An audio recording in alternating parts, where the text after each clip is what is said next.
wewe ni mwanamke, umeolewa, ndoa yako ina mushkeli au ina matatizo, kuliko uondoke uende kwa mama yake kijana, wewe unaondoka unaenda kwenu.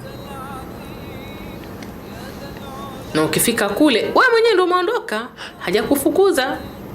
Ukifika kule unakaa mimi sirudi mpaka niite. Sasa utakutana na kichaa, hakuiti wala hakufuati. Unahesabu mwezi wa kwanza, wa pili, wa tatu, hajakufuata. Unaanza sasa kupata wasiwasi. Nimeachwa au? Unaanza sasa kutuma mama, dada yako, kakako. Hebu pigeni simu Hatibu. Ananihitaji kweli? Wanamuita kikao Hatibu. Hatibu sasa anajiuliza, mimi naitwa kikao cha nini jamani? Anaambia jamani leo sina muda, nitamuona kesho. Miezi 9 imetimia, bado uko kwenu. Unataka ufanywe nini? Ufuatwe. Hivi wewe uliambiwa na nani kwanza uondoke?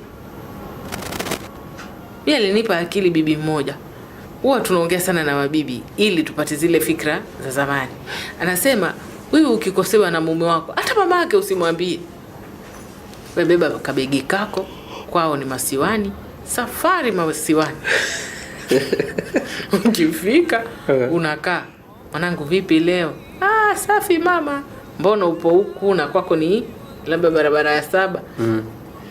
Mama nimekuja kupumzika. Na tenge lako? Safari umevaa tenge tayari unaendelea na maisha. Yeye anajua hii sio kawaida. Wewe huwezi kutoka kwako mjini uje kwangu kupumzika. Na kwenu ni Korogwe, kwani usiende kwenu? Atachukua simu, atampigia mwanae.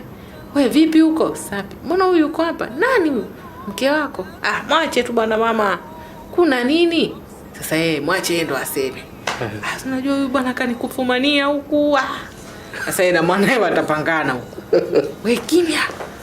Kwani huyu kakufanya nini mama? Mbona yeye kaniambia hivi? Kama mama mimi sijakwambia kosa lolote. Kama yeye kaona kuna kosa basi.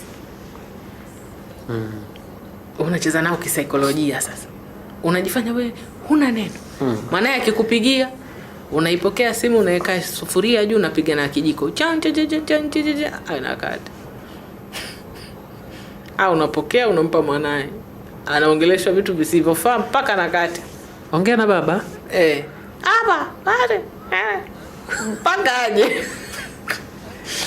Au unampata mtu uko nje anaongea, au mbuzi analia unamwekea ile simu.